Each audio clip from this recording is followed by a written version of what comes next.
Welcome to Finding Certainty with your host and U.S. Army veteran, Patrick Laing.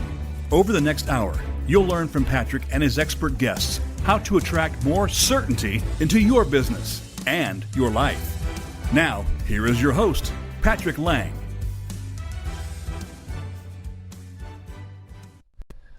Welcome to Finding Certainty. It's our favorite day of the week. I know I say that every week, but it is true every week. When we hit Wednesdays, we're on hump day. We're halfway through the week. We've gotten off to a good start, hopefully, and we're hopefully on the downhill track. When we started Finding Certainty, we actually started originally on Friday mornings. But as we received feedback from listeners and fans and different subscribers and so forth, they all said, I wish this was in the middle of the week because it would really help me kind of get over that hump and get through to the end of the week rather than just looking forward to it all week long. So when I switched over from Voice America, my original network, to Bold Brave TV, first of this year, we decided to do it on Wednesday mornings. So appreciate you being with us this morning. We're excited to unpack this topic of certainty a little bit more. Every week I have a guest come on with various backgrounds and from different disciplines, and we address and dissect this topic of certainty. On the first Wednesday of every month, I do a monologue where I talk for the entire time. I've been going through the alphabet, if you've been following me. From A is for accountability, all the way to P was for patience last week. I guess it was about 2 weeks ago now. But anyway, our guest today is Dr. John Skidmore. He's a clinical psychologist, a performance psychologist. He focuses on helping improve performance. Well, obviously, this is a topic that plays a big role in improving certainty in our lives. If we can improve our performance, get more out of our day, more out of our efforts, and be more efficient in those ways, then obviously that can contribute to the certainty in our lives and organizations. So thanks for being with us, John. I appreciate you spending your morning with us. Oh, Patrick, it's a pleasure to be here. I'm just grateful to have a chance to share some thoughts with your listeners.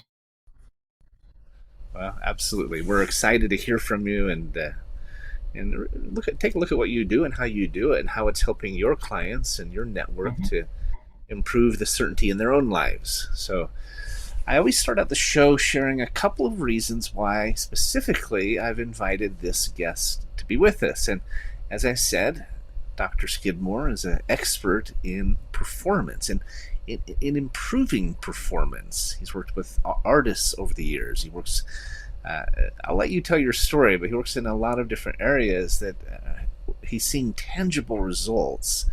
And it's one of the reasons I wanted to invite him to join us. Another reason is he is closely affiliated with and has worked with Brigham Young University, which is my own alma mater, which, I'm a Cougar, died in the wool. With blue blood and everything, I guess. But my mom was a honors English professor at BYU. My uncle was the dean of honors. My grandmother helped start the humanities program. So we're pretty enmeshed with the Cougar crowd. So that's the other reason I was intrigued in hearing from you. We have that affinity, and appreciate you, representing and just what you're doing. It's important. So starting out, I always like to go back a little bit, kind of a stroll down memory lane, and hear a little bit about who is John L. Skidmore. Where do you come from? Sure. Maybe a little bit about your family and what led you to what you're doing today as your profession. Happy to respond to that. Actually, it's a pretty amazing story, Patrick. My mother was really quite an amazing musician on the community level and a collegiate level in Logan, Utah, at Utah State University. And my father was also a psychologist in the state of Utah, a professor at Utah State University. And so I grew up in a home with music and psychology as part of what we're doing. As a musical home, I spent a lot of time taking trumpet lessons, voice lessons, piano lessons, being in musicals, all these fun things. And loved that. It was a lot of fun. I had a vocal scholarship to college, and I got a degree in psychology. And so music was a very important thing, and it still is. And then I went on to my master's degree at Brigham Young University. And I got to perform. My master's degree was in counseling. And the second year of my master's degree, I thought, I'm missing music. So I went back in and I auditioned for the different groups. And I had the privilege of performing with a group called University Singers, which is just an amazing collegiate group. And instantly I saw, wow, the tools and skills I'm learning in the counseling department were missing. They were never taught to me as a performer. At that time, sports psychology was just emerging, and I just totally immersed myself in that. And so I did my first workshop like in 1986. I've been doing workshops for a long time, helping performers develop the mindset and develop the skills that really make a difference. And so I went on to get my doctoral degree in clinical psychology, and my dissertation was on the experience of the peak performance with musicians. So this idea of studying what it really means to be in that flow state, how to get into that peak performance thing and experience that, is something I've been working on for a long time. I ended up back in Provo, Utah to start my clinical practice. And I immediately came down to the music department at BYU and handed a one-page outline to the dean and said, this is the class I want to teach, the psychology of music performance. And he looked at that and says, great, let's do it. So I've been teaching that ever since. And I do workshops around the country with different performing groups, different individuals. And more recently, I've been moving into the domain of business coaching, especially helping people with their pitches and high-pressure situations where they've got to present themselves well. That's fantastic. And a couple of things about me. I love all things outdoors. Utah's a great place for me. I love to cross-country ski. I'm the father of 4 amazing children, grandfather of 11, been married for 41 years.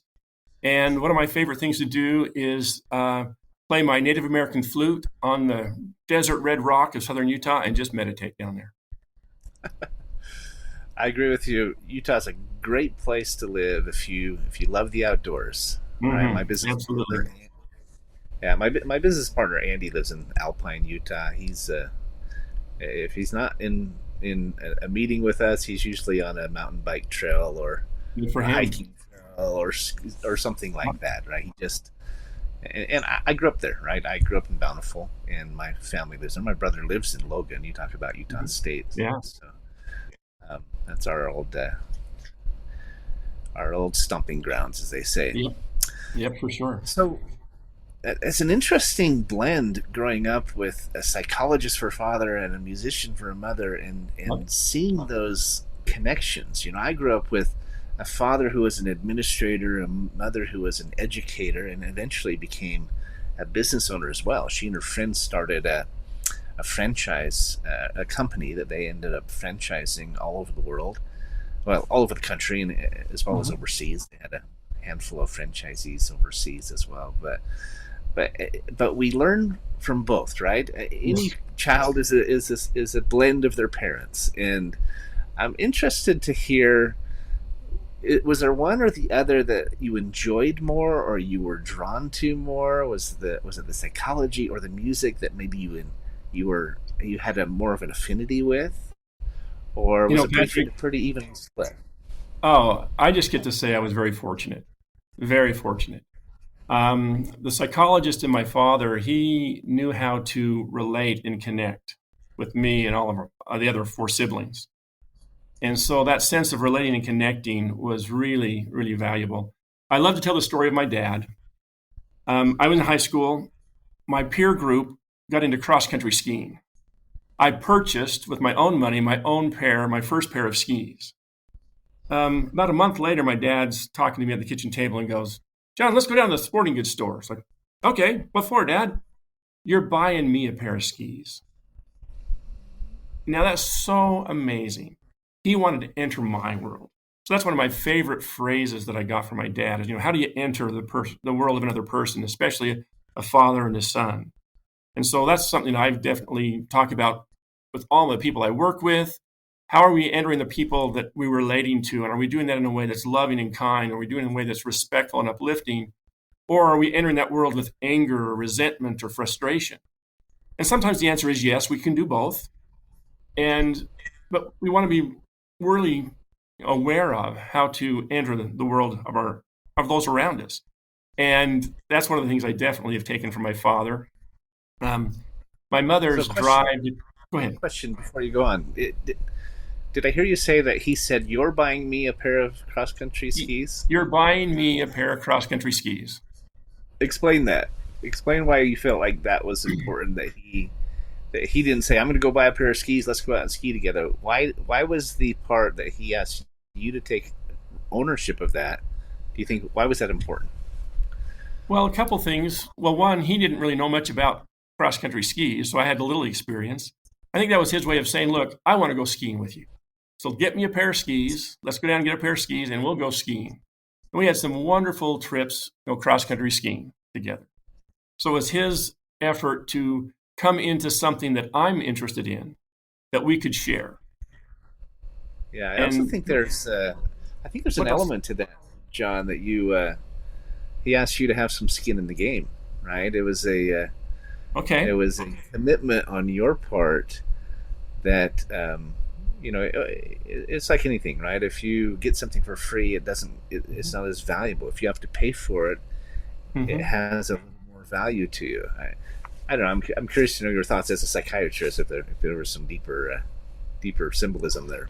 There very well could be. I saw it strictly as let's relate together. There were lots of things that he would do because I was interested in them. And, so I mean, he paid for his skis. I didn't buy him the actual skis, but Oh, okay. Because I thought that's what you said. I thought you said he wanted you to pay for them. I was wondering if there's. no, it wasn't about me paying for him. It's like, we're going to go down and buy me a pair of skis. You're buying me a pair of skis. And Gotcha. so in that sense, I didn't necessarily have skin in that part of the game. But as far as, wow, this was a relationship experience. Um, this is a funny thing. A few years later, I'm cross country skiing with my dad, and my mom's with us, so my mom had skis now too, and my girlfriend, who later became my wife, we were all cross country skiing together, and I'm showing my wife how you can jam the ski pole into the snow and pull up a basket full of snow and then fling it on people. Yeah. Well, I push it down, load the basket, fling it. Did not even know my dad was right behind me. I hit him right in the face. It's like, boom.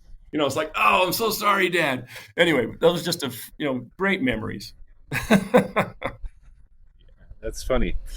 I have five children myself, three boys and two girls, and I kind of got instant fatherhood, right? I married a widow with three children. They were four, three, and one, Wow, and snap. Full we had family. two boys together. And I went from 0 to 4 in about a year, Wow. and and as I look back on our experience together, our relationship, it was those times when I showed interest in their interests, right? If that was getting mountain bikes together, if it was learning how to body surf with my boys when we lived in San Yeah. Diego, it was those things that weren't always even they wouldn't have even been my first choice. Right. But that's part of fatherhood, right? We just had Father's Day, right? It's part of it's putting your kids and their interests ahead of your own.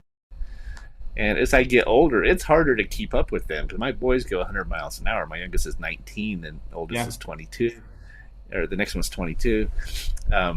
And it's hard to keep up, right? The older I get, the sore my legs and my knees and my ankles are, Yeah. and so forth. But it is. I know you'd agree. It's absolutely worth it, and even though it takes time and effort and investment and so forth, Mhm. you never regret it. Never. Too often, Patrick, parents, as they are interacting with their kids, they want their child to come into their world and to relate to them in Yeah. their world. I had a friend who was interested in going to college, and he was interested in media production and news and this kind of stuff.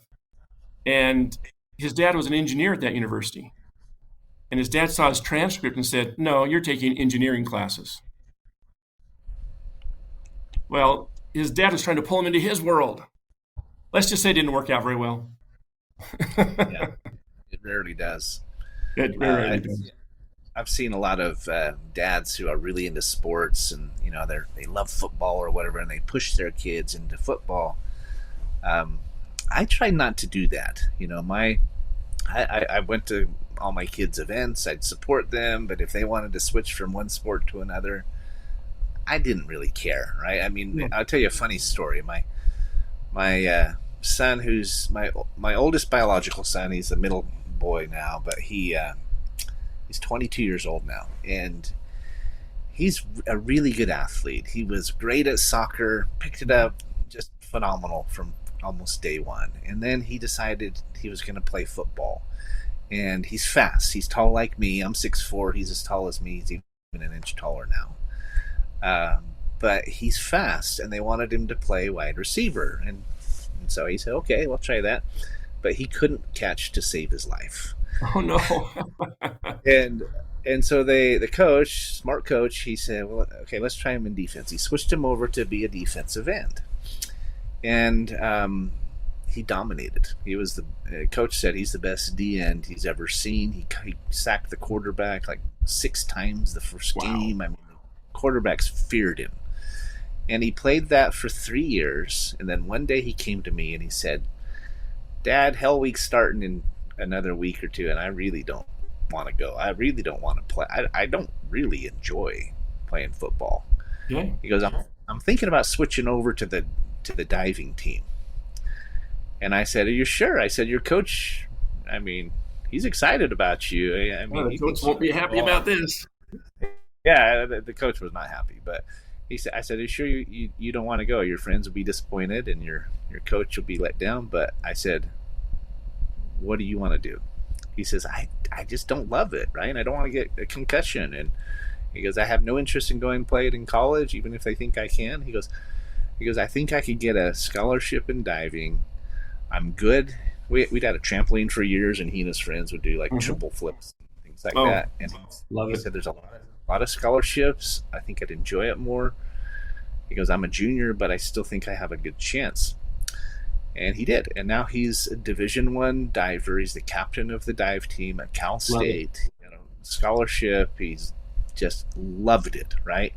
And so even though, and I think there's a lesson in this, right? And for just even from a certainty standpoint in our own lives, with as parents and as business owners, as leaders, as spouses, we sometimes have to step back from what we think is right and be willing to be open to other possibilities. And to his credit, he chose well, right? I'm glad he's not playing football. I mean, there's too many injuries and concussions and things like that. And he's had a great college experience. He'll be a senior this year, and he's loving it, right? So I'm glad he knew himself well enough, and I'm grateful we listened and didn't push him, because it was a good move. That was just the best move you could have made right there. 100%. Yeah. 100%. So you said you have 4 children. Congrats on being married for 41 years. That's yes.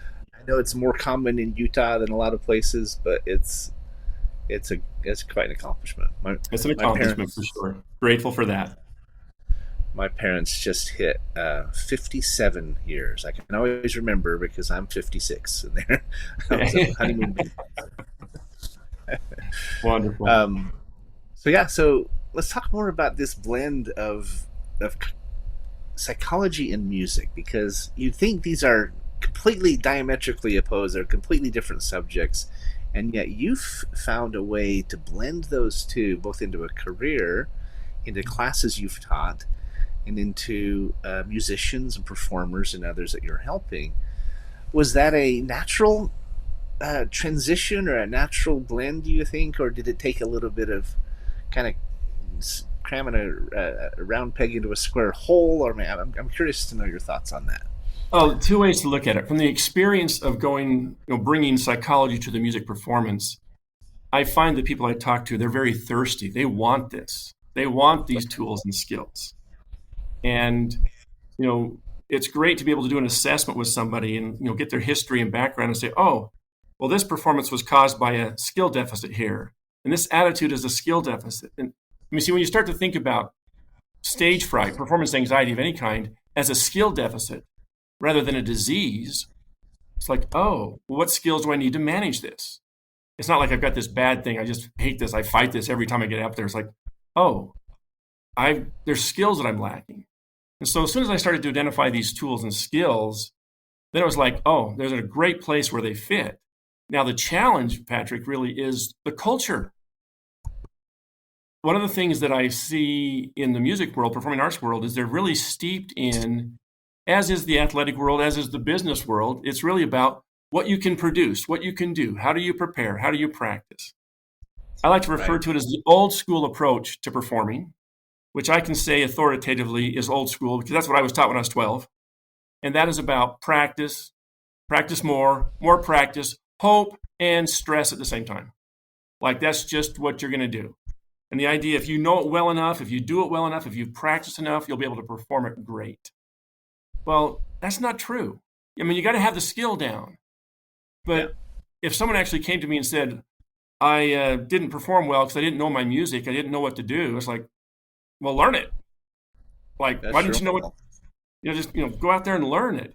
It's the time where someone says, I can do this. I want to do this. I know I can do this. And they get up there and they choke, they freeze, they forget, they get so anxious that it just doesn't work for them and it's just miserable. And so the application is everywhere. When I first started this, very few people even talked about bridging the psychology of performance into life, really. And now it's a much more popular topic, and there's so much more available to do that. We have so much more research and resources available to us.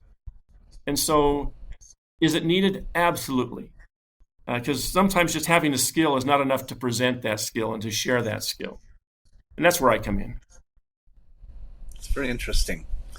You talked about sports psychology, and I'm sure there's a lot of parallels between performance. They fit exactly. They're almost identical, right? It's really about the peak performance state. It's really about the brain and how we process this flow experience. And it's across the board the same. Chess players, surgeons, football players, soloists, when they prepare, they're mentally set, they're excited about this, they want to jump right into it, they stay in that wonderful flow space, and then they're out of it. And we can all learn how to do that. Well, I can relate to that. I was an athlete myself. I played soccer and basketball and played basketball for Orem High School there in Utah. Mm-hmm. And I remember I was as good as anyone on the team. But I remember times when I was so nervous or anxious about performing, whether because my girlfriend was watching or the coach was deciding who would start or whatever, that my hands would shake, right? Mm-hmm. And it made it impossible to shoot effectively or to dribble. Right. I mean, and I think you're right. You obviously you have to have both. Artists who have spent years even practicing and perfecting their craft, they've put in the time, right? Yeah. They've sacrificed. My daughter was a gymnast for the Oregon Ducks. She was a Division I gymnast as well on the tumbling team. And she worked at gymnastics for years. In fact, she spent about 6 hours a day on gymnastics as a teenager. And and yet you see gymnasts, you see athletes, you see others who, when it comes to that critical 2 minutes, right, that critical point where they're going to perform, that they get stage fright or they freeze up or they mentally they can't handle it, right? Or and hopefully that's not recurring, right? Maybe it's just it happens occasionally or whatever the case might be, but it's absolutely integral.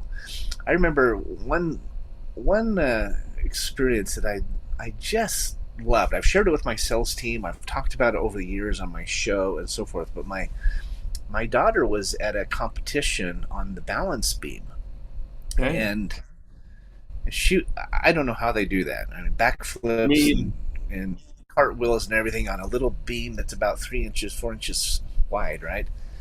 And this one time, I remember we were in Eugene, Oregon, and she was on the balance beam, and she fell. And literally, she hit the ground, and she bounced right back up onto onto the bar so quickly that she still got a score that was over, I think, a 9.5. I mean, it's just almost a perfect score, even with a fall.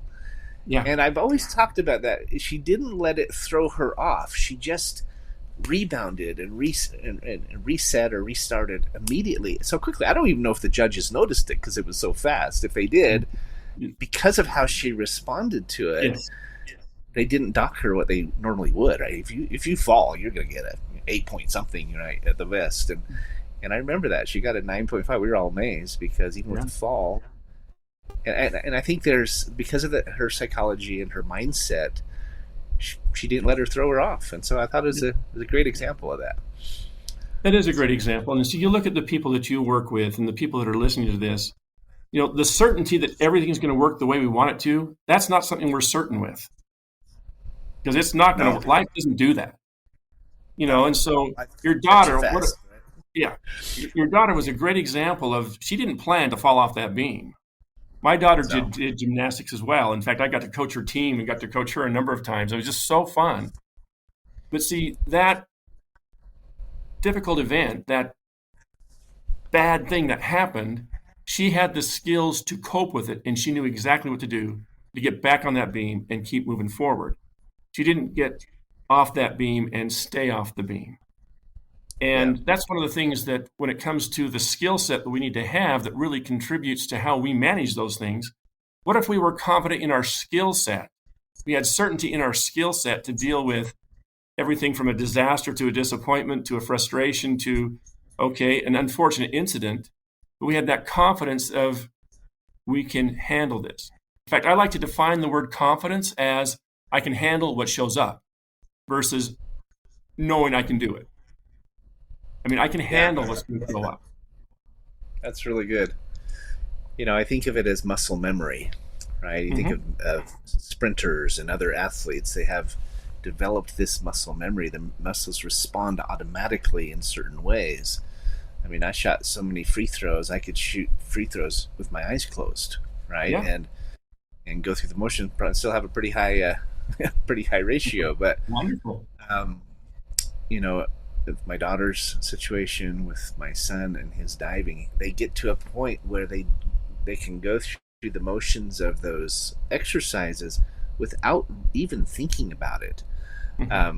I look at them when they dive off these platforms and they're twisting and double, triple flips and a twist. I go, how do you keep track of it all?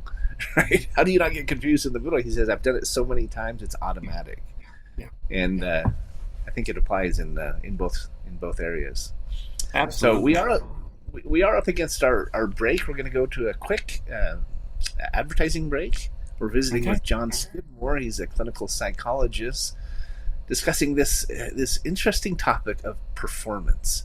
Right? How do we make our responses, whether they're athletic, whether it's performing, whether it's business, or even just communication with loved ones and colleagues, how do we make them more muscle memory, more automatic? How do we make them more a part of who we are, not just what we're trying to do? We'll come back. We'll drill down on this more. Don't go away. Appreciate you being here with us on Finding Certainty.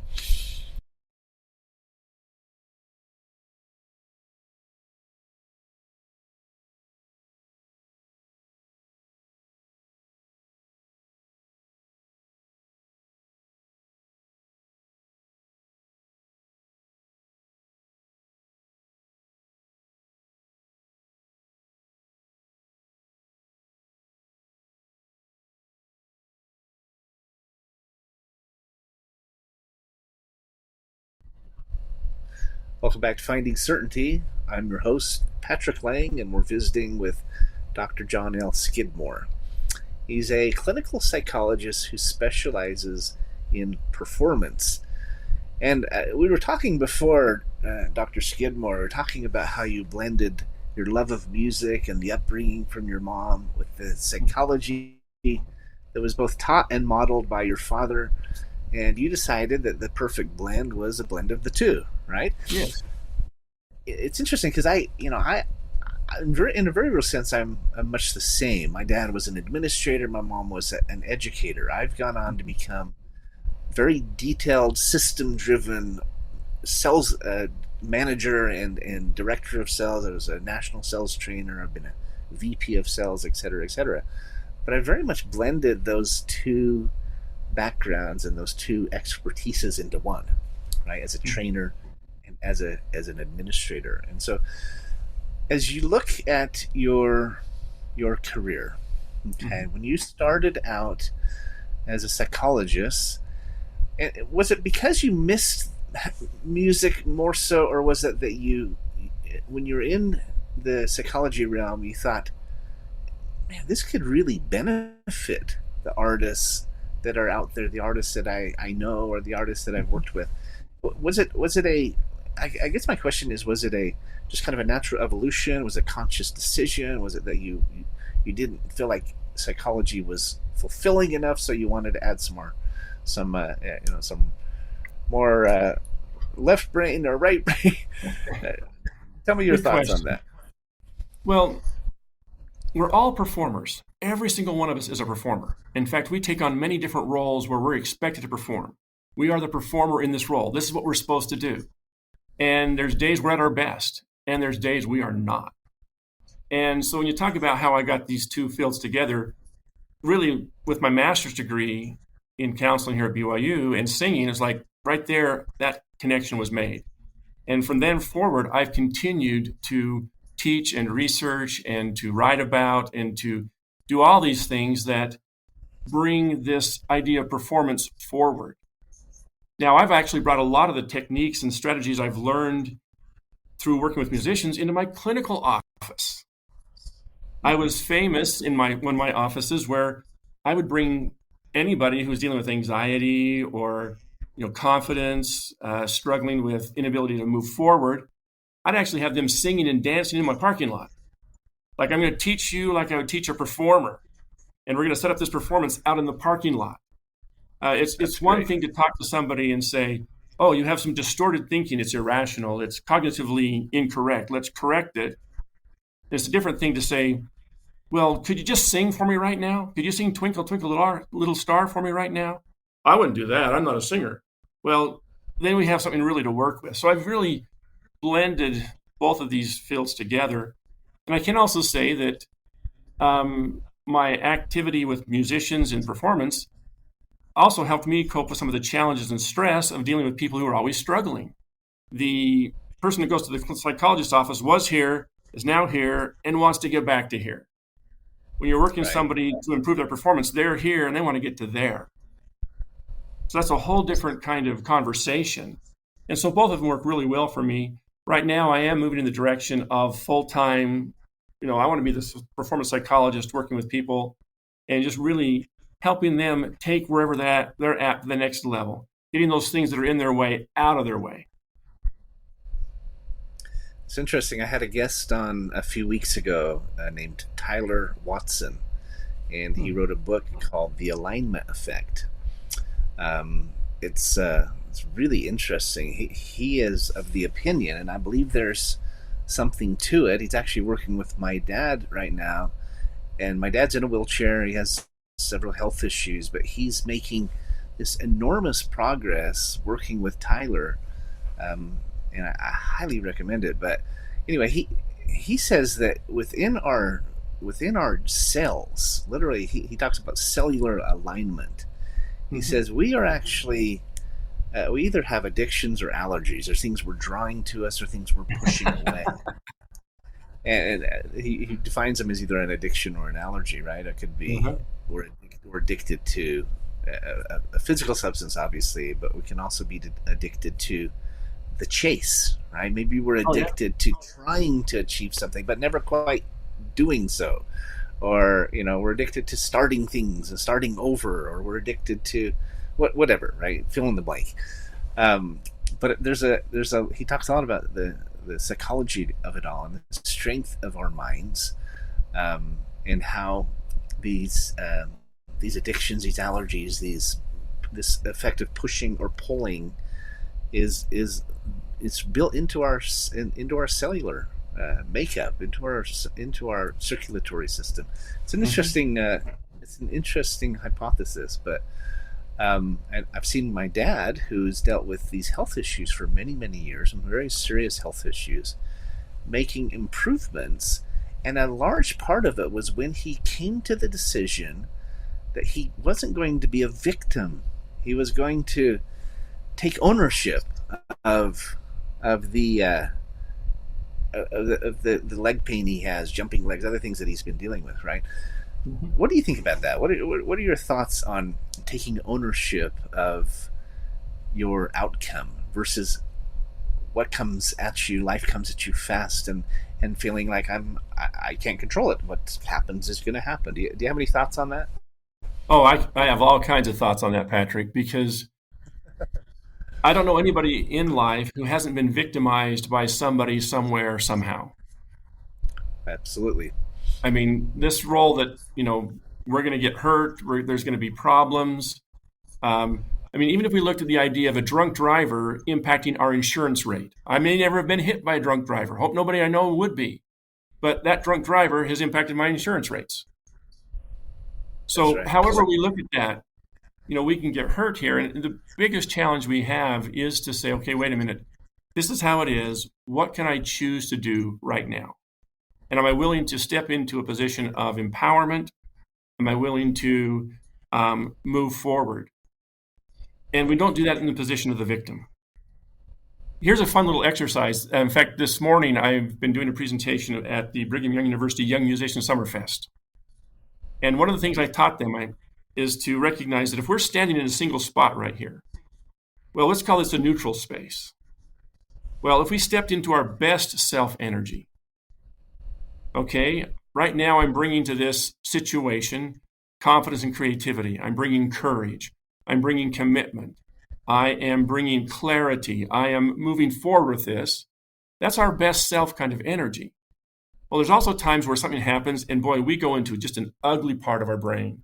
And all our history of trauma and drama and abuse and victimization and unfortunate and everything ugly is over here.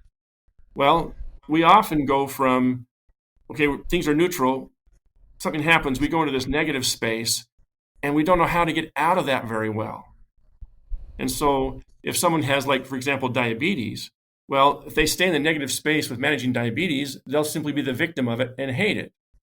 Well, if they can step into their best self with courage and clarity and confidence, they're going to do everything they can to manage that. Okay, it's a part of their life now. They're not victimized by it. They're going to learn how to manage that effectively in their life.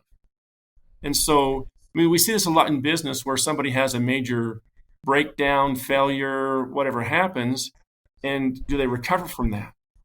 Some of them do. A lot of them do. A lot of them don't. And again, it's how they learn to cope with that. I couldn't agree more.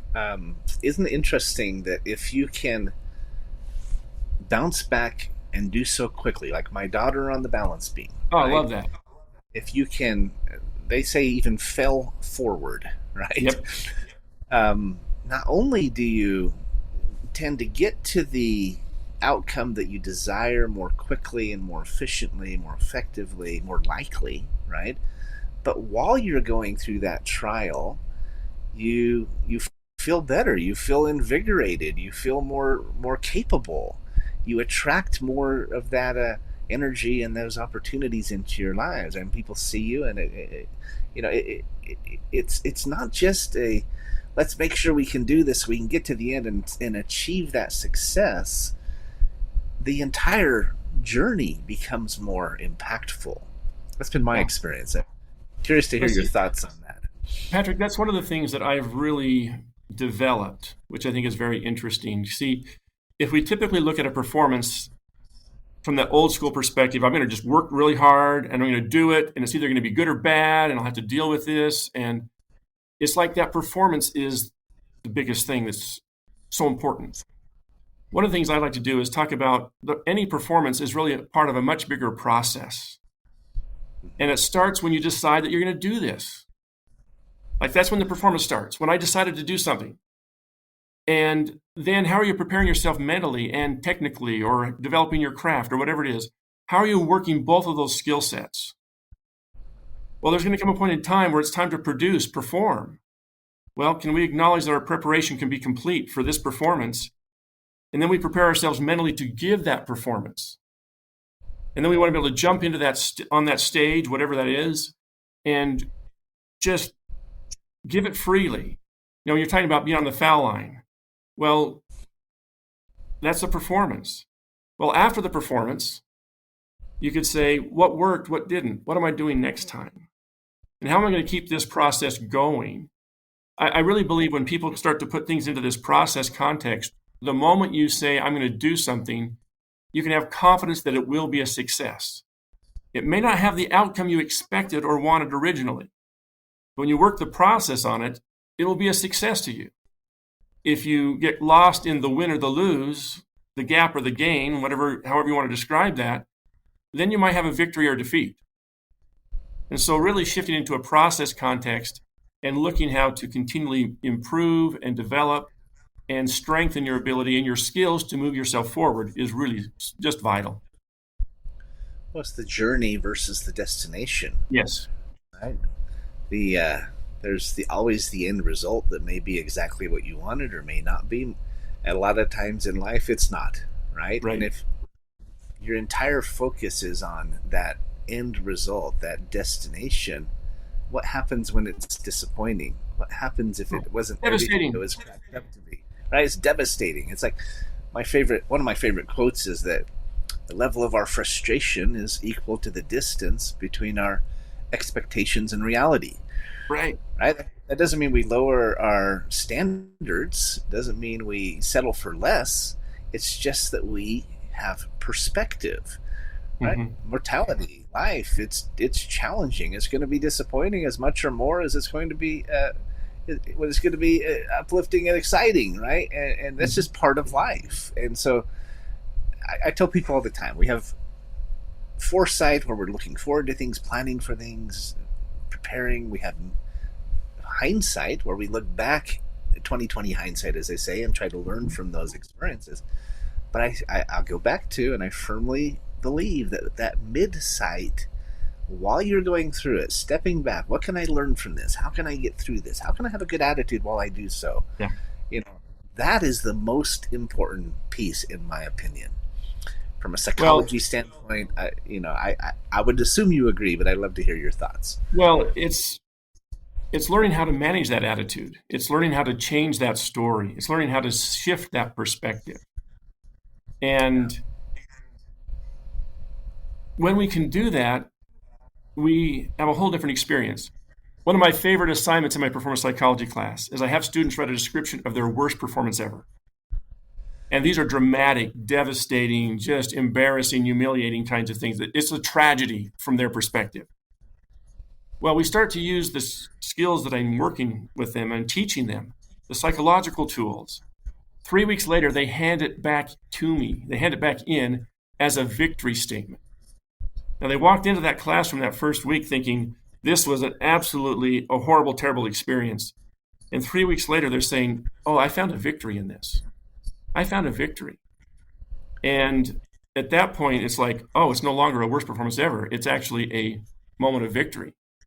And so learning how to shift that perspective is vital for the success, and no matter what we're doing. So let's talk brass tacks. How do they do that? How do they make that shift? I think it's a really important lesson from devastation to triumph, right? From a failure to a victory. How do they do that? Well, one of the things I do is I have them look at each sentence word by word.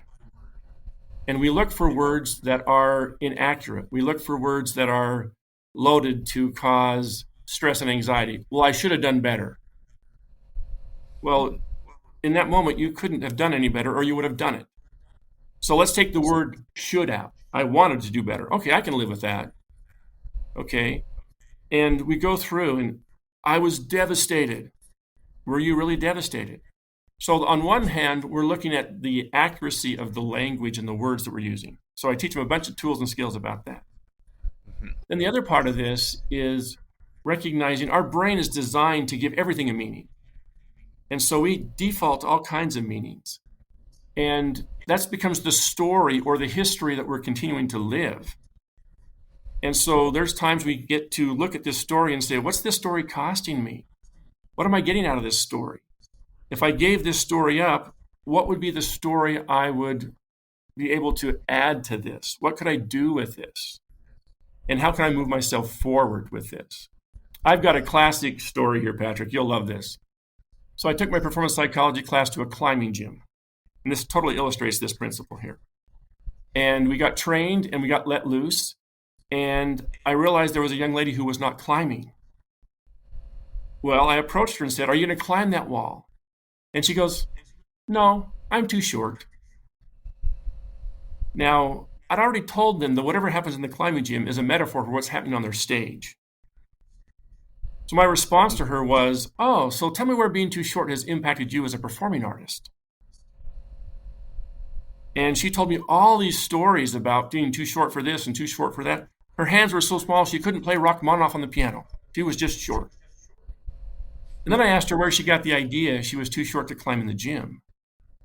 And she pointed to the wall and said, you have to be 5 feet 2 or taller to climb here. And I'm looking at the wall going, wait a minute. Just so you know, you're pointing to a difficulty rating for the route going up the wall. That's not a height requirement. See, in her mind, it activated her history of being too short, and she saw that as a height requirement, and that meant she was excluded. But she didn't ask anybody about that. There was no signage there. It was all made up in her mind. So the second I told her that was simply a difficulty rating, she was like, you mean I can climb here? And she's now climbing on the walls. So it's just an incredible story. In fact, I usually in my office, I have a little 5.2 on the wall, and I'll refer to this story a lot because her brain said she was too short, she can't climb here, and it was so far from the truth. But she wasn't willing to say, Dr. Skidmore, we got numbers all over these walls here in these climbing gyms. What do they mean? Well, that's the difficulty rating, and that's too short. I mean, that's the low. I mean, it's easy. High is hard. It's not a height requirement, not a height requirement. So that victory really is being able to evaluate the story and being able to look at that and say, okay, what can I change, modify in my story so I really can move forward? You know, I've always tried to remember this lesson I learned from my dad, actually, years ago. Mm-hmm. He said, if you will question every thought you have, he says, don't take it at face value. Don't take it for granted. He said, assume that it's inaccurate. Mm-hmm. Assume that you got to that, you came to that conclusion too quickly, and assume that the way you're looking at it is exaggerated, right? So you think about an analysis, an assessment, maybe a conversation, and we think, okay, did I understand that correctly? Did I right. What I said, my impression, my understanding, my opinion of it, do I need to question it? Because sometimes you are right? You question it, you look at it, you analyze it, and you're like, yeah, I was all right. He goes, if you slow down, it's like the old lesson. I know they teach this in psychology and in other places, but how the difference between a response and a reaction, right? And right. There's a space between a stimulus and a response, and the longer that space is, usually the better the response, right? They say stop and count to 10 before you answer. So there's that, and then this question of is it exaggerated? You talk about removing words like should and never and always, and some of these extremes, because yes. Usually the extremes are not accurate, right? We arrived at them too quickly, and we didn't have to go all the way. It's like one of the lessons I learned in psychology at BYU was in a family science class, said that our thoughts dictate our feelings. Mm-hmm. Usually our negative thoughts are inaccurate or exaggerated. And if we change those thoughts, we can change how we feel. They gave an example of two employees who got sent home from work. Apparently there was a measles or something, or going around, chickenpox or something going through the office, and they said, you're allergic or you're contagious. We need to stop this, and so you're gonna have 2 weeks off from work with pay. Okay. Well, the one said, I can't take 2 weeks off work. I got a full inbox right now, and I'm already behind. And he goes home, he's depressed for 2 weeks, right? Mm-hmm. The other one says, sweet, I got 2 weeks paid vacation. Right. I'm going to go buy some junk food. I'm going to go, they didn't say I couldn't go fishing, right? You know? Right. And it was this, and so when things happen to us, are we analyzing them accurately? Are we coming to a conclusion too quickly? And are we exaggerating the responses? Like if somebody says, you lose your job, and the first response is, I'm never going to get another job. I'm going to be homeless. Right. Probably not accurate, right? Probably not accurate. We're up against the end of the show, but is there any last thought you'd like to share just in the last minute or two? And then how can people get a hold of you if they'd like to talk to you about maybe your business coaching or... Yes. I'd love to talk to people. My website is Dr. John, and that's JON, Skidmore.com. That's a great place to get hold of me, drjohnskidmore.com. I have 2 books on Amazon. One's called Conquering Anxiety, How to Overcome Anxiety and Optimize Your Performance. Another is called Annie Gets Unscrambled. It's a children's book for anxiety. And so that's another way to get hold of me. But please reach out. Any last thought, John? Just in the last yes, my last thought would be a very simple phrase. Risk, fail, risk again. See, that's what peak performers do. They risk, they fail, they risk again. And that keeps them moving forward, growing and developing. Too many of us do risk, fail, stop. Risk, okay, I'm not going to risk, go nowhere. Risk, struggle, stress, succeed. But to be willing to just risk, fail, and risk again is a skill set. And that's one of the things I like to teach. I love that. I see all the time, we're driving down the road, our hands are never still, right? We're constantly correcting and getting back on the road. It's like a pilot flying a plane. They're constantly correcting their course. Otherwise, they'd end up in a completely different location. Right. One of the most important words I've learned in business and in life is recalculate. And that doesn't mean you have to change your destination or change your goal. When we miss our turn when we're driving a car, the GPS says recalculating, and it gets you back on track. We need to look at failure and risk and everything that goes on. That when life comes at us fast, we need to look at it the same way. So, Dr. Skidmore, we appreciate you being on Finding Certainty. I thought we had a great conversation. Oh, I love it. Thank you so much, Patrick. Yeah, honored to have you on the show, and I wish you the very best in all that you're doing. Thank you so much. You as well. Those of you listening, certainty is out there. I say this every week, but you can find it. We can help. We wish you the very best. You can find additional episodes of Finding Certainty at www.certaintylive.com. Check them out. Please share, comment, like, pass on the news. We'd love to help you become more certain as well. Take care and have a great rest of your week, and we'll see you next week.